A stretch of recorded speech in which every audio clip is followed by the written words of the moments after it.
Welcome to my YouTube channel. मेरा नाम अतुल शर्मा। सबका स्वागत करता हूं। और आज की वीडियो बहुत बहुत ज़्यादा इंपॉर्टेंट होने वाली है, क्योंकि बहुत सारे लोग कमेंट करते हैं कि भैया क्वांट के लिए बताओ, क्वांट के लिए आप क्या करते हो, कैसे पढ़ते हो, कहाँ से पढ़ते हो। ठीक है, तो हर एक चीज़, हर एक सवाल आज क्वांट के बारे में हम कवर करेंगे इस वीडियो में। ठीक है, देखो, क्वांट के बारे में बात करने से पहले मैं आपको एक चीज़ बताता हूँ। ठीक है, सब लोग कहते हैं प्रैक्टिस करो, प्रैक्टिस से ही होगा, प्रैक्टिस से होगा। ऐसा क्यों कहते हैं समझना। मेरी क्वांट अच्छी खासी है। ठीक है, प्रैक्टिस भी मैं अच्छी खासी करता हूँ। लेकिन पिछले कुछ टाइम से मैंने मेंस थे मेरे, लगातार 2-3 मेंस थे। जैसे आरआरबी क्लर्क मेंस था, आरआरबी पीओ मेंस था, इसलिए मैं जीके पे ज़्यादा फोकस करा और थोड़ी सी क्वांट की कम प्रैक्टिस करी मैंने। तो कल कुछ मेरे साथ ऐसा हुआ पेपर में कि जैसे आरआरबी पीओ मेंस का पेपर था, तो 40 में से लगभग, ठीक है जी सुनना, मैंने किए 35 क्वेश्चन है। लेकिन जब मैंने शुरू किया पेपर, तो मैं सिंप्लीफिकेशन में भी फंस रहा था हल्का हल्का, जितना मुझे फील हुआ। तो वहाँ समझ आती है कि लैक ऑफ प्रैक्टिस, कि जितना मर्जी भगवान आ जाए, अगर मैथ्स में आप प्रैक्टिस नहीं करोगे तो आप कुछ नहीं कर सकते उसमें, चाहे जितनी मर्जी बड़ी तोप आ जाए। तो सिंपल फंड है कि प्रैक्टिस करनी ही पड़ती है। ठीक है, और लैक ऑफ प्रैक्टिस की वजह से मैंने कल एक चीज़ और नोटिस करी कि मेरे इसमें से भी 2 या 3 सवाल गलत हो गए, कारण लैक ऑफ प्रैक्टिस। तो प्रैक्टिस की कमी से वैसे बिल्कुल आपका काम खराब हो सकता है। ठीक है, अब कैसे करनी है, कहाँ करनी है, वो सब चीज़ बताता हूँ। सबसे पहली बात तो कैसे करनी है प्रैक्टिस। देखो, बचपन से एक चीज़, हमने एक फिल्म देखी है, उसका नाम है चांदनी चौक टू चाइना। जिन्होंने देखी होगी याद करो। उसमें ना एक डायलॉग आता है, जो वो डायलॉग आता है, बोलते हैं कि आप वो मूव दिखाओ अपना जो आपने 20,000 बार प्रैक्टिस करा है। वो नहीं, वो 20,000 मूव्स नहीं दिखाने हैं आपको जो आपने सिर्फ एक एक बार प्रैक्टिस करा है। ठीक है, समझना उस बात को। तो इसका मतलब ये कि आप 50 सवाल ले लो और उन 50 सवाल को 5-6 बार करो। ये नहीं कि आप 500 सवाल करोगे सिर्फ एक एक बार। आप 50 सवाल लो, उनको 5-6 बार करो, तो आपकी ज़्यादा स्ट्रेंथ बनेगी क्वांट में एज़ कम्पेयर टू 500 सवाल करो सिर्फ एक एक बार। ऐसा मैं क्यों कह रहा हूँ, सुनना ज़रा।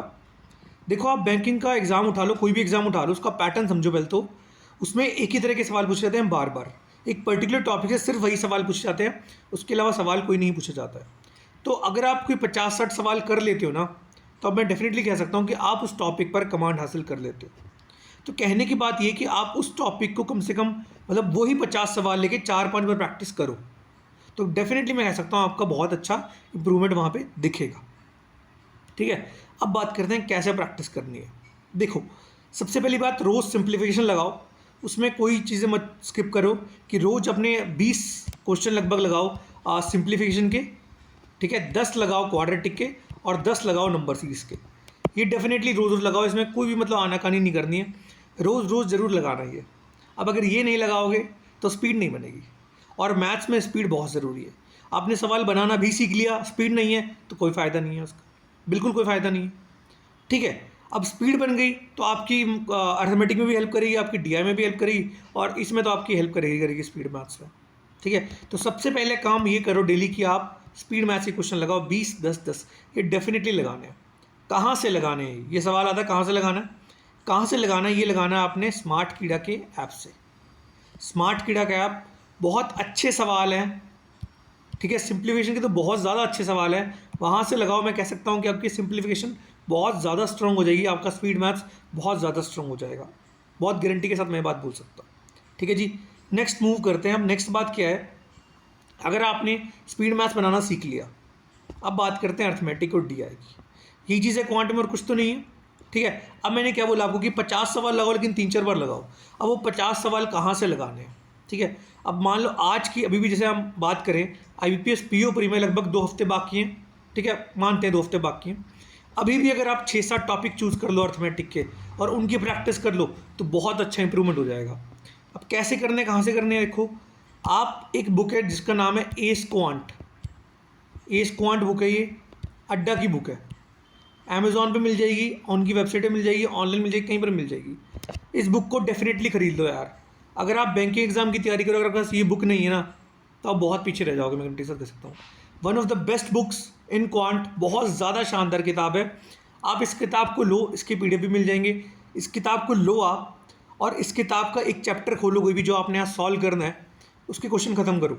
ठीक है, 50-60 क्वेश्चन होंगे, एक टॉपिक के, मतलब लेवल 1 के, फिर लेवल 2 के 50-60 होंगे, ऐसे जितने भी क्वेश्चन है उसमें एक टॉपिक के ख़त्म करो एक ही दिन में बैठकर। ठीक है जी, ऐसा करो, क्योंकि IBPO प्री में कम टाइम है इसलिए उसके बोल रहा हूँ मैं। उसके बाद नेक्स्ट डे फिर नेक्स्ट टॉपिक लो, फिर नेक्स्ट डे नेक्स्ट टॉपिक लो, फिर नेक्स्ट डे नेक्स्ट टॉपिक लो। अब 5-7 दिन में 6-7 दिन में आपके 6-7 इंपॉर्टेंट टॉपिक्स ये कवर हो जाएंगे इसमें। ठीक है, IBPO प्री तक तो आप ये कर सकते हो, लेकिन उसके बाद जैसे ही आपका IBPO प्री खत्म होता है फिर 6-7 दिन फिर ये टॉपिक रिवाइज करो।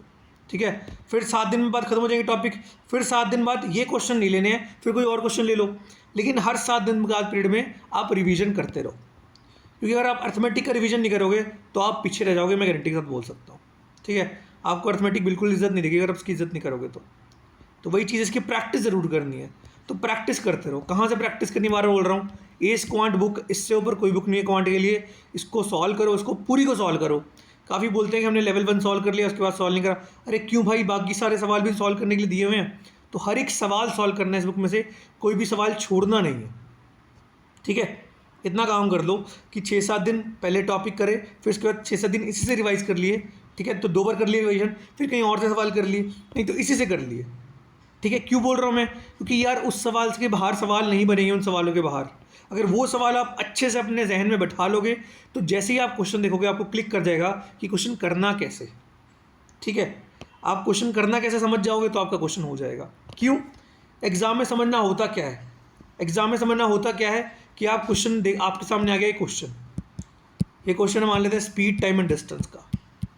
अगर आपने ऐसा क्वेश्चन देखा है कभी तो आपने टाइम लिया 40 सेकंड, आपने इसको सॉल्व कर दिया, अर्थमेटिक का क्वेश्चन। अगर आपने ऐसा क्वेश्चन नहीं देखा है कभी, आपने इसको पढ़ा, आपने 40-50 सेकंड इसके बारे में सोचा, ये टाइम देखना, आपने 40-50 सेकंड सोचा कि कैसे करना है, और यही आपका टाइम ख़राब करता है कि आप सोच रहे हो। अगर आप प्रैक्टिस करते तो आपको सोचना पड़ता ही नहीं, आपको सोचना नहीं पड़ता तो आपका ये वाला टाइम ख़राब नहीं होता, और यहाँ पर जो 40 सेकंड लगने वाले थे सॉल्व करने के लिए, तो वही काम यहाँ पर भी होता। ठीक है, तो ये चीज़ समझो, आई समझ में बात। अब थर्ड चीज़ कि भैया DI कहाँ से करनी है, ये सवाल काफ़ी लोग कर रहे हैं कि DI कहाँ से करनी है। अब DI कहाँ से करनी है उसकी भी किताब है। पहले तो आप इसी एस क्वांट में जितनी भी DI है सारी सॉल्व करो, उसके बाद एक बुक और ले सकते हो, उसका नाम है हाई लेवल DI। ये भी अड्डा की बुक है, क्योंकि मैं भी ये फॉलो करता हूँ, अच्छी बुक, आप इसको सॉल्व कर सकते हो। क्योंकि अगर आप DI को सॉल्व नहीं करोगे ना, क्योंकि DI में बहुत आजकल नए नए पैटर्न आ गए, अगर आप उसको सॉल्व नहीं करोगे, आप उनको पैटर्न नहीं समझोगे तो आप उसको सॉल्व नहीं कर पाओगे एग्जाम में, मीन्स में तो बिल्कुल भी नहीं कर पाओगे। अगर आप ऐसा करते हो जो मैं बता रहा हूँ तो आपका प्री और मेंस दोनों का प्रिपरेशन हो रहा है, ये गारंटी की बात है। ठीक है, आप ये वाली बुक लो, उसको सॉल्व करना शुरू करो। सारे क्वेश्चन नहीं करने आपने, पहले 2 क्वेश्चन करने हैं बस, हर एक DI के पहले 2 क्वेश्चन, हर एक DI के पहले 2 क्वेश्चन। उसमें क्वेश्चन मुश्किल नहीं होते DI में, हर रोज़ मैं एक चीज़ बोलता हूँ, ये DI में क्वेश्चन मुश्किल नहीं होते हैं। DI में क्या मुश्किल होता है, DI को डिकोड करना। तो ये चीज़ को समझो। ठीक है, तो ये चीज़ थी मेन।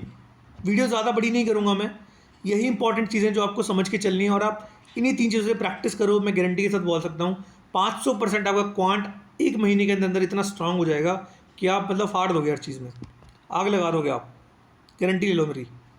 ठीक है भाई, तो अगर आप नहीं करोगे ऐसे, आप ऐसे इधर उधर प्रैक्टिस करते जाओगे, कोई फ़ायदा नहीं है उसका। कंसिस्टेंसी चाहिए और प्रैक्टिस चाहिए बहुत रेगुलरली, वरना काम नहीं चलेगा इसमें। तो मैं यही चीज़ बोलता हूँ बार बार कि प्रैक्टिस करो और अच्छे से करो, और एक पर्टिकुलर सोर्स से करो। सोर्स मैंने आपको बता दिया, इस क्वांट से प्रैक्टिस करो, उसके अलावा कुछ मत करो। ठीक है, इधर उधर मत छोड़ दो। और सेक्शनल मॉक्स ज़रूर लगाओ, सेक्शनल मॉक्स ज़रूर लगाओ। जब एग्ज़ाम पास आ जाएगा तो सेक्शनल मॉक्स लगाओ, ज़रूर लगाओ। ठीक है, तो यही चीज़ें हैं इसमें जो बताने वाली थी वीडियो में, और अगर आप ये करोगे मैं डेफिनेटली कह सकता हूँ कि आपका क्वांट बहुत ज़्यादा अच्छा हो जाएगा। ठीक है जी, तो मिलते हैं अगली वीडियो में जल्दी ही। Thank you so much, bye.